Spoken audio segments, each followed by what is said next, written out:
रूसियों का यह हमला भी नाकाम होता है। रूसी जनरल ये देख चुके थे कि आर्टिलरी बम्बार्डमेंट और फ्रंटल असॉल्ट के बावजूद ओखोल्गू का गांव अब किसी सूरत में फतह नहीं किया जा सकता। वो धोखे से इमाम से पीस टर्म्स की बात करते हैं। इमाम ये देख चुके होते हैं कि उनकी फौज तकरीबन शहीद हो चुकी है।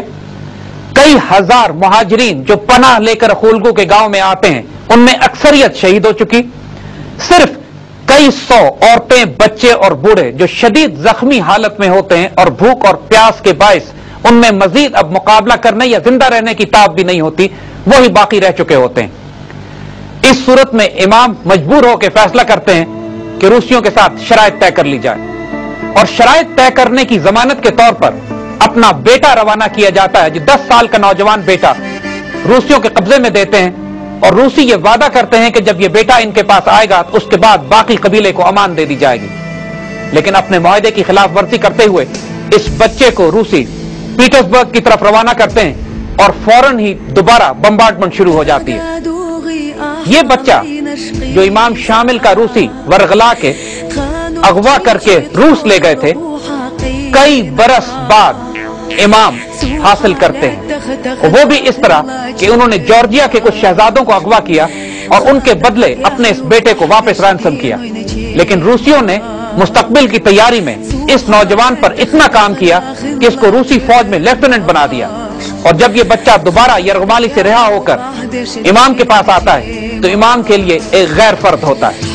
इमाम को इससे शदीद मोहब्बत थी और वो इस पर तवील अरसा काम करते हैं इसको दोबारा मुसलमान करने के लिए। ओखोल्गू के महाज पर इमाम के बेटे को अगवा करने और अहद शिकनी के बाद रूसी एक दफा फिर आर्टिलरी से गांव पर फायर शुरू करते हैं। लेकिन अगले दिन आर्टिलरी बैराजेस के खत्म होने के बाद जब रशियन इन्फेंट्री एक दफा फिर असॉल्ट करती है तब पूरा गांव उनको खाली मिलता है। वो हैरान हो जाते हैं कि रात की तारीकी में तमाम मुजाहिदीन किसी तरह फरार हो जाते हैं।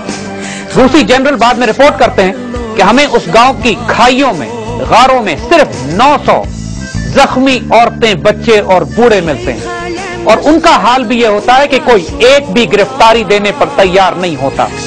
आखिरी लम्हे तक मज़ाहमत होती है और शदीद लड़ाई के बाद रूसी बमुश्किल चंद लोगों को जिंदा गिरफ्तार कर पाते हैं। रात की तारीकी में उन खौफनाक पथरीली चट्टानों पर जहां पर दिन में भी नहीं गुजरा जा सकता, इमाम, उनके मुजाहिदीन और इमाम का खानदान और कई और मुहाजिरीन किस तरह फरार होकर चले जाते हैं, यह तारीख का एक मुअम्मा और एक मौजज़ा है। जब जार को इत्तला पहुंचती है कि ओखोल्गू का गांव फतह हो चुका है तो वो खुशी से नाचने लगता है।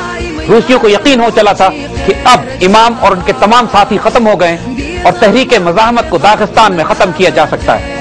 एक एक लाश को तलाश किया जाता है मगर ओखोल्गू में ना इमाम मिलते हैं ना उनका कोई नायब, या जो नायब मिलते भी हैं तो वो शहीद होते हैं। ओखोल्गू के मकाम से इमाम और उनके करीबी साथी फरार होने में कामयाब तो हो जाते हैं लेकिन बजाते खुद इमाम को इसमें शदीद नुकसान उठाना पड़ता है। आपका एक बेटा तो रूसी पहले ले जा चुके होते हैं और दूसरा बेटा और बीवी इस फरार के दौरान शहीद हो जाते हैं।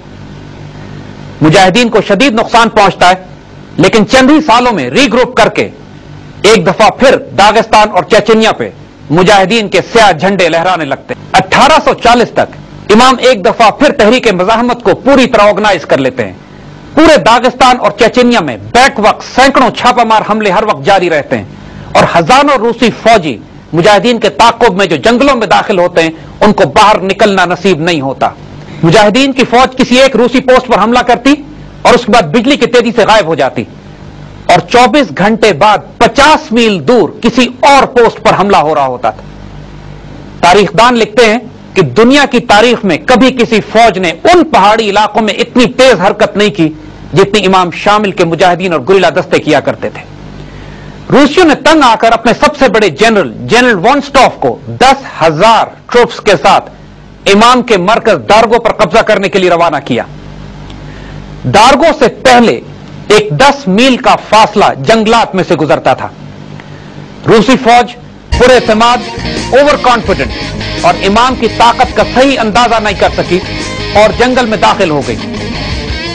जंगल में उसकी मौत उसका इंतजार कर रही थी। इमाम और उनके मुजाहिदीन का यह होम ग्राउंड था। हर दरख्त के पीछे एक मुजाहिद छुपा हुआ और रूसी फौज पे स्नाइपर्स और गुरिल्लाज ने इस तरह हमले करना शुरू किए کہ تھوڑے ہی عرصے میں حال یہ ہو گیا کہ پوری روسی فوج کے ہر سپاہی کے پاس صرف 60 گولیاں باقی رہ گئیں.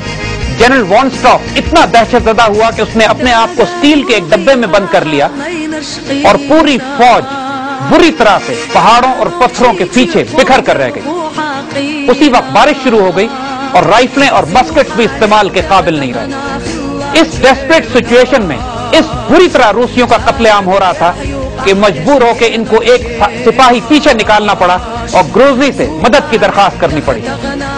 اس سے پہلے کہ مدد روسیوں کے پاس پہنچتی ان کا اتنا شدید نقصان ہو چکا تھا کہ 3 جنرل، 400 کے قریب افسر اور 2000 سے زائد روسی سپاہی اس جنگل میں کاٹ دیے گئے تھے. اس سے زیادہ بدترین شکست اتنے تھوڑے عرصے میں روسیوں نے اس سے پہلے کبھی نہیں اٹھائی تھی. 1851 میں اس جنگ کی کمانڈ روسی جنرل بیریاٹنسکی کے حوالے کی گئی. یہ ایک انتہائی ظالم شخص تھا اور اس نے ایک نئی حکمت عملی ڈپلوائے کی اور اس کے مطابق تمام شہری آبادی کا بے دریغ قتل عام، ان کی خوراک اور پانی کے ذخیروں پر قبضہ کرنا اور تمام جنگلات کو کاٹنا تھا کہ جن کے پیچھے مجاہدین چھپ کر اپنی زندگی گزارا کرتے تھے. کئی لاکھ افراد اس بات پر لگائے گئے کہ داغستان اور چیچنیا کے جنگلات کو کاٹ کر صاف کیا جائے. جب آریاں ختم ہو گئی تو بارود لگا کر درختوں کو گرایا جانے لگا. مجاہدین درختوں کے کٹنے کی وجہ سے پیچھے ہٹتے ہوئے پہاڑوں پر اونچائی کی طرف جانے لگے. وہ اس آنسلاٹ کو روکنے کی صلاحیت نہیں رکھتے تھے اور آہستہ آہستہ داغستان اور چیچنیا کے علاقے روسی فوج کے قبضے میں جانے لگے جب مجاہدین کی پناہگاہیں کٹ کٹ کر ختم ہونے لگیں. 130 سال کے بعد جب سوویٹ آرمی افغانستان میں داخل ہوتی ہے تو یہی حکمت عملی استعمال کرتی ہے جو جنرل بیریاٹنسکی نے داغستان میں استعمال کی تھی. روسی فوج تمام افغانستان کی آبادی کو ملک بدر کرتی ہے، خوراک اور رسد کے تمام وسائل کو تباہ برباد کرتی ہے اور ملک کو تاراج کرتی ہے. یہ ذہن میں رکھیے گا کہ گوریلا جنگ کو لڑنے کے چند ایلیمنٹس ہوتے ہیں. ایک تو وہ مجاہدین ہوتے ہیں جو بذات خود جنگ کرتے ہیں، پھر ان کو ایک محفوظ بیس ایریا چاہیے ہوتا ہے جہاں وہ اپنے آپ کو ری آرگنائز کریں، اور تیسرا ان کو ایک باقاعدہ سپلائی لائن چاہیے ہوتی ہے. اور ان سب چیزوں کے ساتھ یہ ضروری ہوتا ہے کہ ان کی عورتیں اور بچے ایک محفوظ مقام پر ہوں.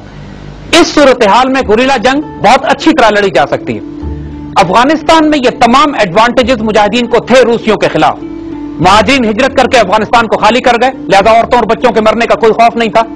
پاکستان سے سپلائی لائن کھلی ہوئی تھی، بیس ایریاز پاکستان میں تھے، اور پھر مجاہدین اس قابل تھے کہ روس کے ساتھ ایک طویل جنگ لڑ سکتے. ان میں سے کوئی بھی ایڈوانٹیج امام شامل اور ان کے قبیلے کو داغستان اور چیچنیا میں نہیں مل سکا تھا. پوری دنیا سے کسی قسم کی کوئی کمک، سپلائیز اور امداد اس علاقے میں نہیں پہنچ پا رہی تھی. شہری آبادی انہی علاقوں میں تھی جہاں پر جنگ ہو رہی تھی اور براہ راست روسی توپوں کی زد میں تھی. اس نئے جنرل نے آنے کے بعد جو اسٹریٹجی ڈپلوائے کی وہ بے دریغ قتل و غارت اور تباہی و بربادی تھا. سینکڑوں گاؤں جلا دیے گئے، ان کے خوراک اور غلے کے تمام ذخیروں کو تباہ برباد کر دیا گیا.